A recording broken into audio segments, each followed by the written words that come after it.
Hello Q-Citizens! Ako si Councilor Mikey Belmonte ng District 2 at lahat tayo may kinabukasan. Hello Q-Citizens! Ako si Konsehala Candy Medina ng District 2 ng Quezon City, ang sweet ng bayan, choice ng masa. Hello Q-Citizens! Ako si Councilor Ali Medalla mula sa 2nd District, always at your service. Hello Q-Citizens! Ako si Konsehal Dave Valmusina ng District 2, ang inyong Mr. Health and Wellness. Hello Q-Citizens! Ako po si Konsehal Tatay Rani Ludovica ng Distrito 2 at tatay niyo. Hello QC Citizens! Ako si Konsehal Godi Liban ng District 2, ang inyong abogado.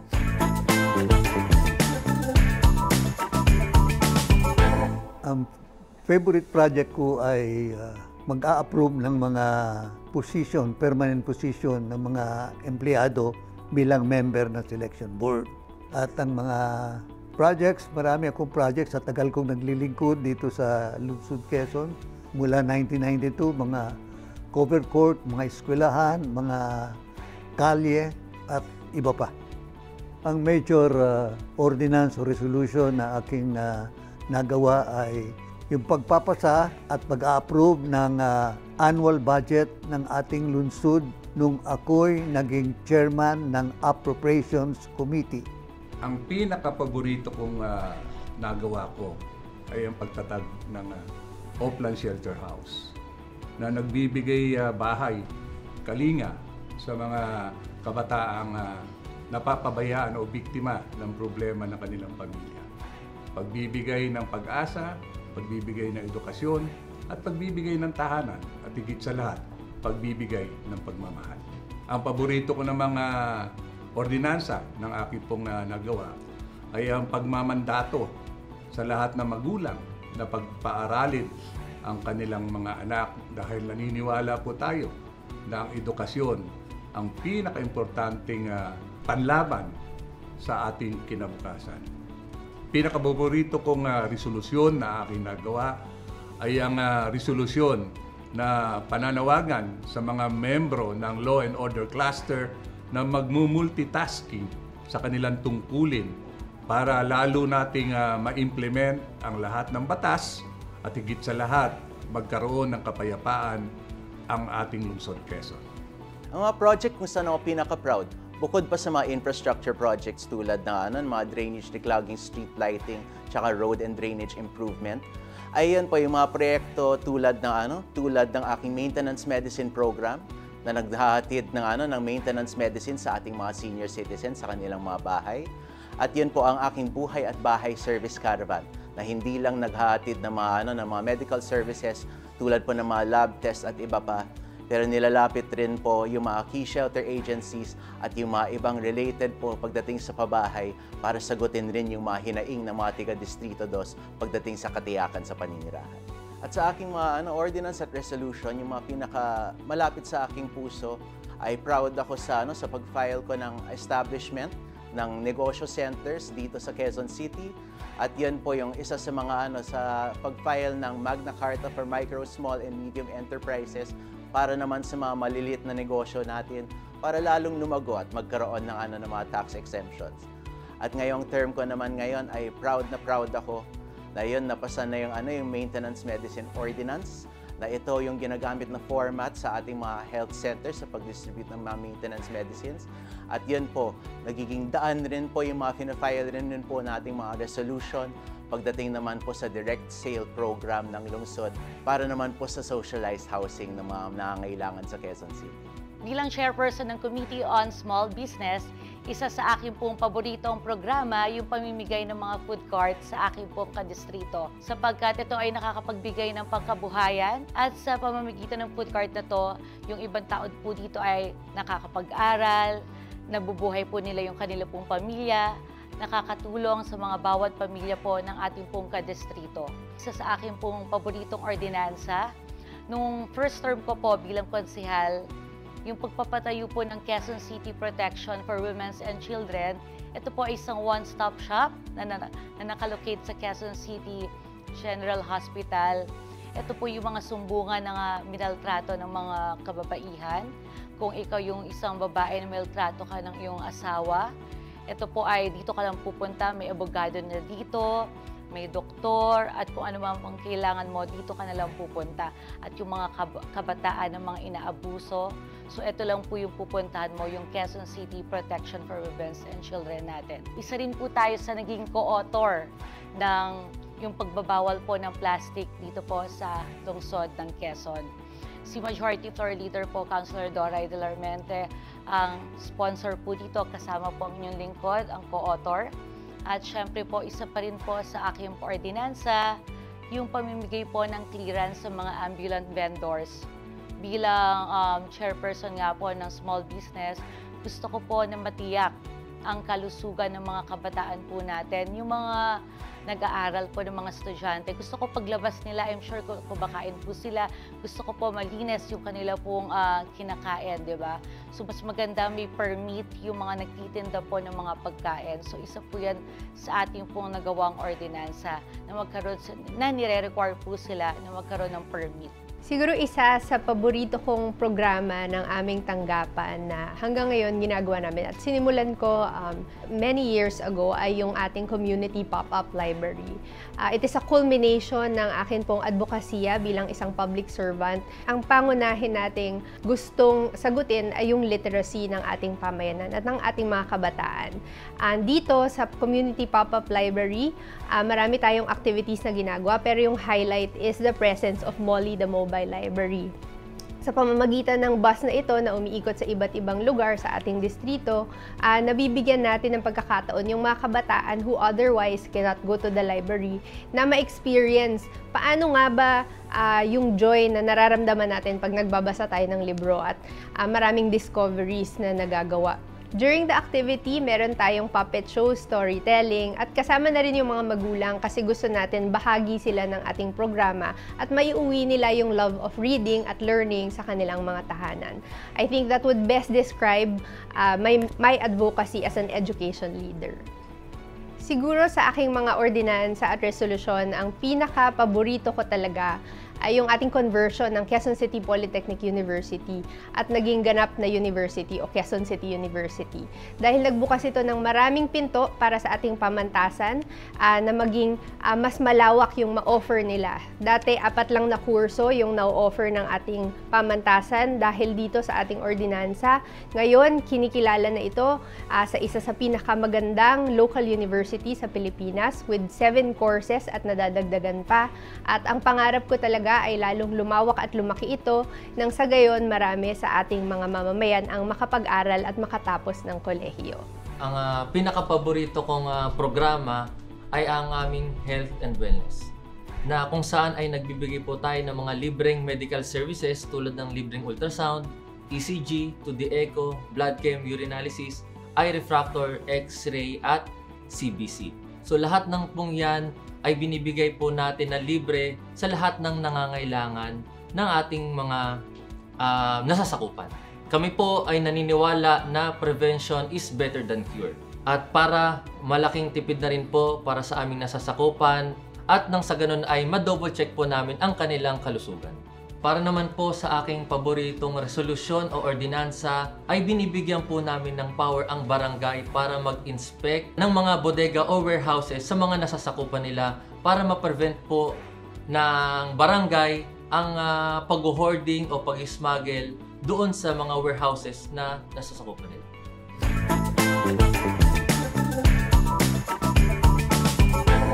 So, distrito mo, promote mo, favorite tambayan o pasyalan po? Kahit sino mo. So, siguro isang paboritong pasyalan na inihikayat namin yung mga bibisita sa District 2 para sa akin sa Barangay Bagong Silangan, yung New Greenland Farm. Isa siyang 7-hectare urban farm na matatagpuan sa aming distrito. Makikita nyo how it became the livelihood of the people of that particular area at paano nito nasusustain yung particular na lugar na yun. Maraming restaurant na kumukuha na rin ng kanilang mga gulay dyan. So we hope na dumami pa yung makagaya nito. Ang favorite ko naman na establishment, lagi akong umu-order ng kape sa Palpitate sa Barangay Batasan. So, sa akin naman yung favorite na tambayan ko, yung Tivoli Country Club sa may Batasan Hills. Ito yung parang small country club lang siya kung saan, syempre, May swimming pool, bowling, driving range. Tapos meron siyang pang basketball, badminton, pickleball, ganyan. At doon mo rin matatagpuan yung bahay ni Catherine Bernardo. at marami pang artista mga nakatira doon. So pwede kayong pumunta doon, dumayo doon. So marami ding magagawa doon at maraming kainan bago ka dumating doon sa Tivoli Royal. Well, para sa akin, kung meron kayong sasadyang bibisitahin para lang makita or parang somewhat of a tourist area, isa ko lagi kong sasabihin na mainam na makita yung bagong bike trail sa dating dump site kasi ng Payatas. Kasi madalas, usually, pag binabanggit rin yung Barangay Payatas, yung assumption or yung unang iniisip is yung yung dump site na kung makita natin ngayon, na-close na siya, ibang-iba na yung itsura, may magandang bike trail, may gardens na siya. So yung sa akin yun yung lagi kong binabanggit na kung pupunta, tingnan nyo yan. Para maiba rin yung perception pagdating naman sa barangay po na yan. Tapos yung sa akin, kung mga paborito kong tambayan, well, meron ding pagdating sa restaurant, I find myself here very often. Una, I would suggest, maganda kasi yung well, alam naman natin yung yung Max Fried Chicken. Pero sa Commonwealth Avenue kasi pag pumunta kayo sa second floor, yung open area ng Max Fried Chicken, siya lang ata sa Quezon City yung may Max na may magandang view ng ng Rizal. Pag kumain kayo diyan, so maganda ring mag-lunch diyan o mag-dinner. O kahit yung yung McDo, meron din ating open area sa taas. Basta yung nasa stretch na yan. Or yung yung lagi kong tambayan rin yung Fermel's Restaurant sa sa Barangay Commonwealth, katabi lang ng IBP Road. Pareho kami ni Candy, lagi kami nandiyan eh. So sa akin naman, kung may ihikayat ako na pumunta sa aming distrito, syempre is the legend, yung aming Gulayan at Bulaklakan sa Barangay Holy Spirit. Dahil multiple cities, multiple countries, and multiple municipalities na ang nakapaglakbay-aral dyan at marami ring natulungan na. So pagdating naman sa kainan siguro, kung saan ako madalas din nagmi-meeting or kung gusto kong trip kumain sa Verenas Cafe dyan sa Don Antonio. Sa akin naman ang Distrito 2 kasi, ito yung mga tinatawag nating National Government Center. Napakadami naming government offices sa Distrito 2, sa lalong Batasan Road. Nandiyan yung House of Congress, andyan yung Sandigan Bayan, andyan yung Civil Service, andyan yung DSWD, andyan yung COA, at higit sa lahat, andyan din yung Upland Shelter ko na pwede nyo ring pasyalan, na ito ay sentro ng kalakaran ng ating gobyerno, ang Distrito 2. At ang aking paborit na tambayan dyan is Station 6. Dahil bilang chairman ng Public Order and Security, ay talaga namang ang daming challenges. At ang Distrito 2 kasi, isa rin kami sa may pinakamalaking mga informal settlers na ongoing ngayon ng pagiging formal nila. So, ini-encourage namin kayo, ang future ng Distrito 2 ay magiging business center to ng ating Kalungsod Quezon. Dahil along Commonwealth Avenue, left and right dyan, 50 meters ang adyas, mula Evergotesco hanggang doon sa may boundary ng Fairview, yan ang aming future commercial area at business area ng Distrito 2. Madalas ako nagpupunta sa istasyon ng mga tricycle sa Batasan Hills dahil karamihan nito ng mga driver ng mga tricycle, sila nagpupunta sa opisina. Kaysa nagpupunta sila sa opisina ko, may mga legal problem, ako na ang nagpupunta doon para hindi sila mahihirapan. Ang favorite kainan o yung hidden gem and yung specific food na favorite niyo doon sa lugar na yun? Kami, I think favorite namin lahat na Chinese food yung Mandarin Sky. Mandarin Sky. Tsaka yun nga, yung Verenas. Tsaka Don Antonio. Tsaka pag healthy living, salad stop. Salad stop. sa Mandarin Sky, favorite ko yung oyster Yeah, ako na din. fried. Yung oyster. The best. Basta favorite ko kung ano May nililibre nyo sa bago akin. ngayon doon, hindi alam. Kung May ano bago sa district ko, anong Commonwealth Ay, nakita Avenue? ko. Tatay yung pa. tatay Siya yung tatay pa. Ay, yung tatay po, pare. Parisan ng Tatay pa. tatay. Parisan yung tatay. Doon sa may Action Center. Bago Punta nga kami doon pupunta. Dapat pala nagpakain ka ngayon Dapat ng nagpakain ka ng ngayon, dito pares. lang. Sarap doon. Oo. Tayo po namin yung Pares ni tatay, yan. May consequently, favorite na Favorite kainan. na kainan And dito. specific na Japanese restaurant saan po. nasa Holy Spirit. Han ako? Yes, Yung sana po. Makati. Makasi. May hanap ko din Makati. doon sa ano. Coffee shop or tea shop or dessert place or samahan na rin natin siguro meeting place. Meeting. Kasi minsan doon naman yung kakasama. Specific. Yung Palpitate na nasa Barangay Batasan Hills, yung Spanish latte nila ay masarap. At marami rin yata silang branches. Pero doon siya nagsimula nagsimula. sa Barangay Batasan. Parang yun lang naman talaga yung yung palpitate talaga. Either yung branch nga dyan sa gitna ng Batasan Hills or meron din yung sa building pababa ng San Mateo Road. Mas tago siya eh. Mas tago. Pero try nyo rin sa may 7-Eleven, sarap ng papiron. Oo, yung vanilla, French vanilla. Try Actually, nyo, sa sarap Batasan doon. marami, yung mga Yes. milk tea, ganyan. Milk, Dami mas mga milk nag- tea. Yung Verenas, parang all-in-one na rin eh. Di ba? Pwede siyang meeting place, restaurant na siya, Verenas at Cafe coffee shop doon, na rin. doon. Yeah, pero So- kung sumasakit ang katawan ninyo, kailangan nyo ng mag-refresh sa massage. Punta kayo sa Action Center ni Tatay Rani. Diyan, along common. May wellness doon. yung tutusukin ka, kakarayaw Acupuncture. Acupuncture. Yung short, yung modern mangkukulam.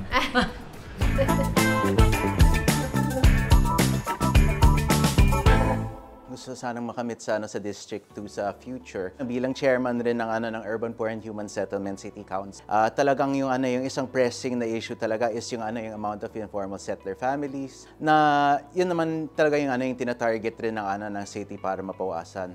Na yung akin is yung ultimate goal rin dyan is mapasok rin into yung mga housing projects, yung mga pwedeng mga qualified beneficiaries. Tapos at the end of the day, mabawasan rin yung mga informal settler families.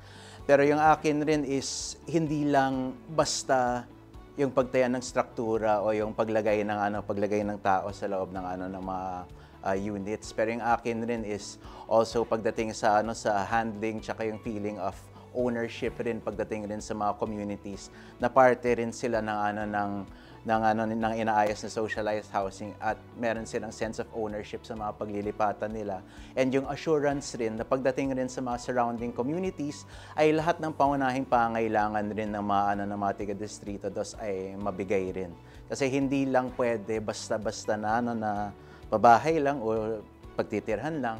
Pero dapat yung surrounding area rin ay kayang mag-sustain ng pangunahing pangangailangan ng mga tao.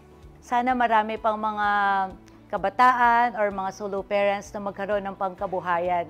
Sapagkat ngayon, nilaunch na namin ang Nano Enterprise na kung saan ito yung may puhunan na 50,000 below na I'm sure na maraming mga kabataan or mga mas mababa na kaya nang magkaroon ng puhunan na mas makakatulong sa kanila pong pamilya.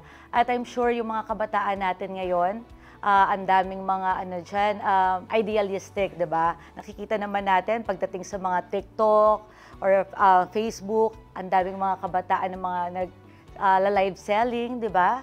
So ini-encourage ko yung mga kabataan natin na maging entrepreneur para habang bata pa sila, maging businessman, businesswoman sila na makatulong sa kanilang pamilya. At alam naman natin, 'di ba?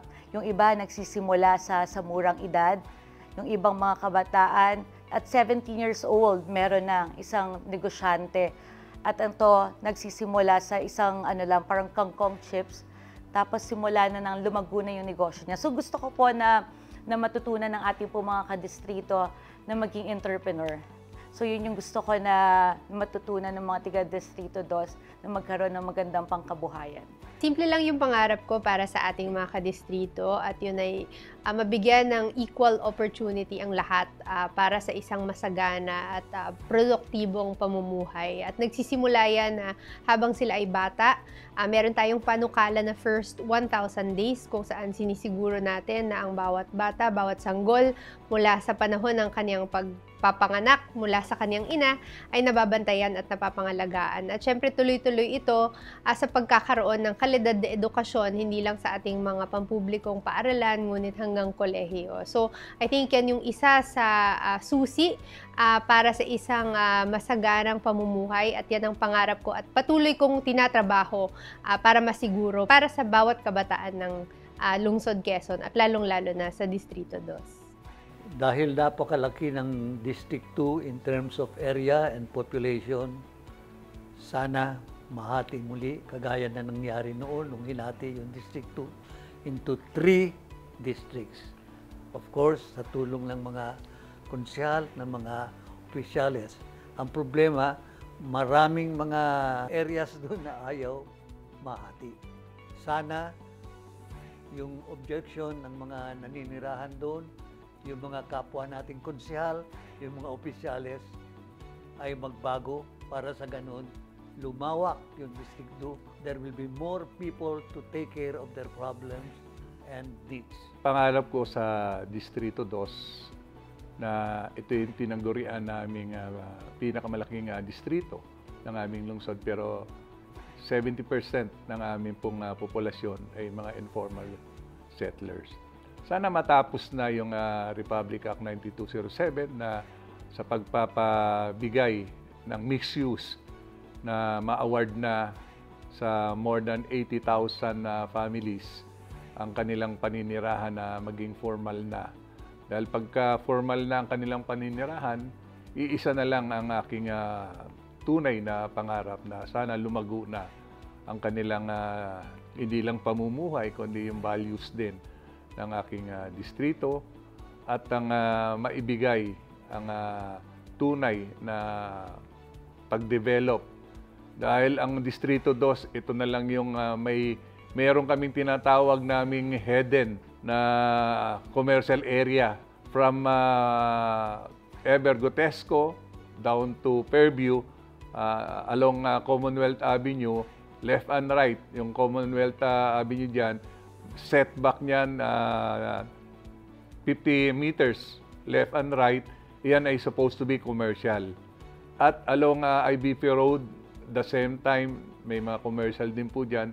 At naumpisahan na sa may Batoda, yung pagkapatayo ng high-rise condominium dyan ng pambansang pabahay ng ating presidente, na sana ay kasabay ng paglago at pagbubukas ng commercial sa area namin, ay lumago rin ang pamumuhay ng aking distrito. At higit sa lahat, wala na sanang ika na pasaway, maging discipline na ang district, ang distrito to. Pinakadisiplinang distrito, ang Distrito 2. Siyempre, ang pangarap ko para sa aming distrito bilang committee chair ng tourism, gusto ko na magkaroon pa ng may ibang tourist attractions yung distrito namin. Dahil kung talagang ikukumpara sa ibang distrito, ay talagang napakaraming mga tourist attractions at mapupuntahan sa ibang distrito.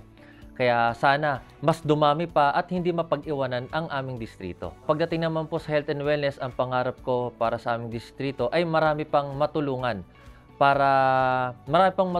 na ma-check po namin yung kanilang kalusugan through our services, sa mga medical services na yan. Gusto ko sana na matuto rin yung mga aming kadistrito na magtanim sa sarili nilang bakuran. So pagdating naman sa mga livelihood na yan, so meron po kami dyan na libreng livelihood trainings at gusto ko rin na yung aming mga kadistrito ay matuto gumawa ng mga simpleng products katulad ng mga dishwashing liquid, powder detergent, fabric conditioner, na kahit sa bahay nila ay magkaroon sila ng maliit na negosyo na kaya nilang palakihin. Muli, ako si Konsehal Mikey Belmonte ng District 2 at lahat tayo may kinabukasan. Muli, ako po si Konsehala Candy Medina ng District 2 ang suite ng bayan, choice ng masa. Muli, ako si Councilor Ali Medalla mula sa 2nd District, always at your service. Muli, ako si Konsehal Dave Almosina ng District 2, ang inyong Mr. Health and Wellness. Muli, ito po si Konsehal Tatay Rani Lodovica ng Distrito 2, ang tatay nyo. Muli, ako si Konsehal Godi Liban ng District 2, ang inyong abogado. Kami ang inyong 22nd Quezon City Council at welcome to Quezon City Legislation Week. 85 tayo ang QC Edition.